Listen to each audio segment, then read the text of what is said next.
महीने से लगातार कुछ नहीं मिलना बहुत बड़ी बात होती है। बिल्कुल, हम लोग इतना परेशान हैं कि हम लोग ना त्योहार के लिए हम लोग कुछ कर पा रहे हैं क्योंकि पैसे ही नहीं है किसी के पास। उम्मीद पे तो बैठे हुए हैं भाई। अरे हम सैलरी तो मांग रहे हैं आपसे, और क्या मांग रहे हैं। नमस्कार, आप देख रहे हैं JNN न्यूज में राजेश्वर चौहान। 83 दिन हो गए नोएडा कैंपस में धरना चल रहा है। और धरना किस बात का? धरना भी क्या, शांतिपूर्वक बैठते हैं आके इस उम्मीद में यहाँ के कर्मचारी की आने वाले वक्त में शायद उन्हें उनकी सैलरी मिल जाए। ये 83 दिन पर किसी बड़े मीडिया ने साथ नहीं दिया। अगर शायद दे देता तो शायद दिवाली से पहले सैलरी मिल जाती थी, क्योंकि मैं हमेशा आ रहा हूँ, मेरा काम है और मैं आपको बात कराना चाहता हूँ। 83 दिन से ऐसे ही हैं। हर मीडिया को बड़ी खबरें चाहिए, बड़े लोग नहीं हैं, परेशान लोग हैं। ये बड़ी खबर है आपके लिए कि आप इनके काम आ जाएं। हो सकता है आपकी एक खबर की वजह से इनकी बात मैनेजमेंट तक पहुंच जाए। कैसे चलेगा? त्यौहार आ रहा है, बहुत सारी चीज़ हैं। महिलाओं को तो खासकर घर चलाने में बड़ी असुविधा होती है और यहाँ तो पैसे ही नहीं है, उम्मीद भी नहीं है अब। हाँ बिल्कुल बिल्कुल, त्योहार सर पर है और घर में खाने के लिए कुछ नहीं रहा है। बच्चों को स्कूल से निकाल दिया है, क्या करें। बिल्कुल 6 महीने से लगातार कुछ नहीं मिलना बहुत बड़ी बात होती है। हम तो CM साहब से यही कहेंगे कि अब हमारी सुनवाई करें। हमारा जब चालान भी कट गया, RC कट गई है, तो क्यों नहीं हमारा पैसा? कितने महीने की कम से कम RC कटी है? उतना का तो दिया जाए। हमारी ये अगस्त तक की RC कट गई है, तो कम से कम जल्दी से जल्दी हमारी रिकवरी की जाए। हमें सीलिंग हुई, बहुत बड़ी बात है। अच्छा भी हुआ कि हो गया सील, पर हम चाहते हैं हमारा पैसा जल्दी से जल्दी अकाउंट में डाला जाए, जिससे हम सबको राहत मिले, क्योंकि अब बहुत बड़ा टाइम गुजर गया है जो हमें पैसा नहीं मिल रहा है। अभी सीलिंग हुई है थोड़ी सी, एक तो कार्रवाई हुई, कम से कम कुछ राहत मिली है। आपको उम्मीद लग रही है कि हो सकता है पहला कदम बढ़ाए तो कुछ हो? हाँ बिल्कुल बिल्कुल उम्मीद है, क्योंकि जिस तरह से कमिश्नर साहब ने हमारा साथ दिया है, उस हिसाब से लगता है कि हमें आगे न्याय मिलेगा और हमें जल्दी से जल्दी पैसा मिलेगा। त्योहार सर पर है मैम, कैसे चलेगा काम? क्योंकि त्योहार के पैसे के बगैर तो त्योहार भी नहीं है। सर बिल्कुल, हम लोग इतना परेशान हैं कि हम लोग ना त्योहार के लिए हम लोग कुछ कर पा रहे हैं क्योंकि पैसे ही नहीं है किसी के पास। 83 डेज़ हम लोग को यहाँ बैठे बैठे हो गए हैं और पैसे देने के नाम पर ये नील है एकदम। लखनऊ सहारा शहर सील हो गया। आप लोग तो सीलिंग मांग भी नहीं रहे थे, वो तो सील हुआ। एक अलग कहानी है, क्योंकि वो जगह नगर निगम की थी, इसीलिए शायद जल्दी कार्रवाई होगी, क्योंकि उन्होंने अपने अधीन ले ली। आप तो सैलरी मांग रहे हैं यहाँ पर सिर्फ। सर वही है, अब हम लोग देखें कितना क्या होता है। अब उम्मीद पे तो बैठे हुए हैं भाई।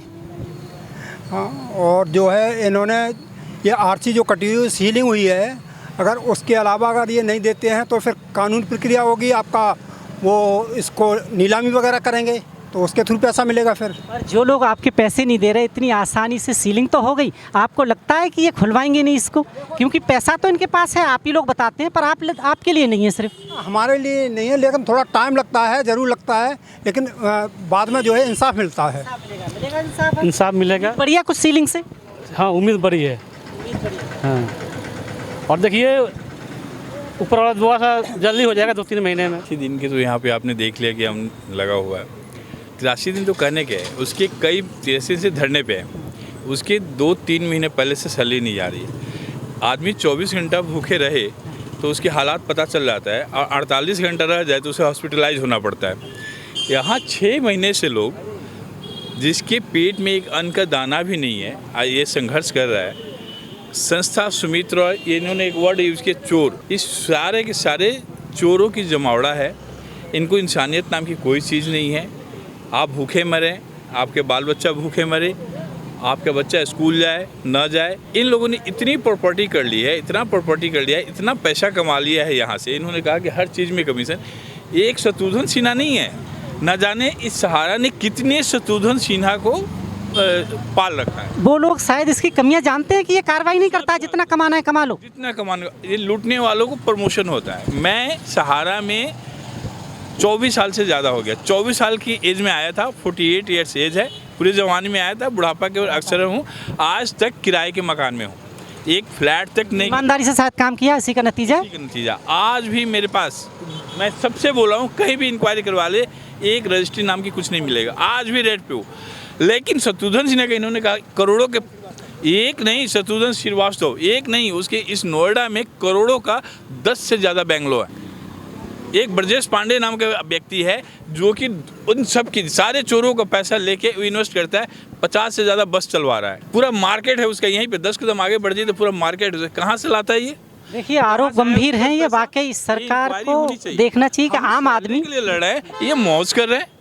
अरे हम सैलरी तो मांग रहे हैं आपसे, और क्या मांग रहे हैं? अब ये व्यथा भी देख लीजिए आपकी, एक आम आदमी इनकम टैक्स जो भरता है ना टाइम पर, अगर वो नहीं करे तो उसे मेल फ़ोन आने लगते हैं, और अगर उसके अकाउंट में कुछ पैसे कभी वो ज़्यादा कमा ले, ज़्यादा आ जाए, तो इनकम टैक्स वाले लेटर भेज देते हैं कि टैक्स जमा कराइए, पर यहाँ कोई लेना देना नहीं। सर पूरा भ्रष्टाचार का आलम है, भ्रष्टाचार का अड्डा है। आम आदमी कानून की शरण में जाता है न्याय पाने के लिए, लेकिन ये हमारे लिए उल्टा हो रहा है। हम कानून की शरण में गए, संस्थान हमें सजा दे रहा है। जो लोग कानून की शरण में नहीं गए, जो छूट गए, उनको तो पैसा दे रहा है, तनख्वाह दे रहा है। मतलब कुल मिला के ये है कि एक कहावत थी कि पैसे के दम पर तोड़ा जा सकता है किसी को भी, तो तोड़ने की आपको कोशिश है, इंसाफ हाँ। इसीलिए नहीं मिल रहा, बस तोड़ने की कोशिश है आप। ये कोशिश मैनेजमेंट कर रहा है कि इन लोगों का पैसा खत्म होगा तो ये हमारे पास गुहार लगाने आएंगे कि जी हम कानून की शरण में नहीं जा रहे हैं, हमें जो भी है औने पौने कर दो, जो भी कर दो। पर अब कानून को सोचना है, इनकी उम्मीद बरकरार रखनी है कि नहीं रखनी है। अगर वाकई कानून को पूरा विश्वास है, कानून पे हमें पूरा विश्वास कि हमें न्याय तो मिलेगा। ऊपर देर है अंधेर नहीं है। आप 6 महीने की सैलरी रोक सकते हो, हम 6 महीना और खाली पेट लड़ सकते हैं, इनसे लड़ने के लिए तैयार हैं। बाकी ऊपर वाला देना, लेकिन कानून पे ही विश्वास है, इन चोरों पे नहीं है। अब कानून पर अभी भी विश्वास है, और कानून पर विश्वास कैसे है? कानून तो बार बार इनका साथ देता है कहीं ना कहीं, क्योंकि इंसाफ नहीं मिल रहा, तो हम तो यही कहेंगे। देखिएगा, सीलिंग की प्रक्रिया के लिए यहाँ कुछ नहीं हो पाया। हम लोग कमिश्नर साहब मेरठ मंडल के जो आए थे उनसे मिले, उनसे गुहार लगाई, उन्होंने हमारी सारी बातों को ध्यानपूर्वक सुना, और सुनने के बाद उन्होंने तुरंत कार्रवाई करने के लिए आदेश दिए। अब वो कार्रवाई हुई, ऐसा नहीं हुई, ये कार्रवाई वहाँ आकर के शाम के टाइम हो गई। लेकिन एक चीज़ मैं ये कहना चाहता हूँ, जब चेयरमैन साहब नहीं रहे, मिसेज चेयरमैन तो हैं, वो कम से कम आकर के अपने बच्चों का दामन तो थामे, बोले तो सही, एक शब्द तो बोले। हायर मैनेजमेंट बार बार अगर सर नहीं रहे तो मैं तो तुम्हारे साथ हूँ। अब देख कौन रहा है वैसे सहारा का? आज तक लोग कन्फ्यूजन में हैं, हम भी कन्फ्यूजन में हैं कि सहारा सीरीज के जाने के बाद आखिर हायर मैनेजमेंट कौन है?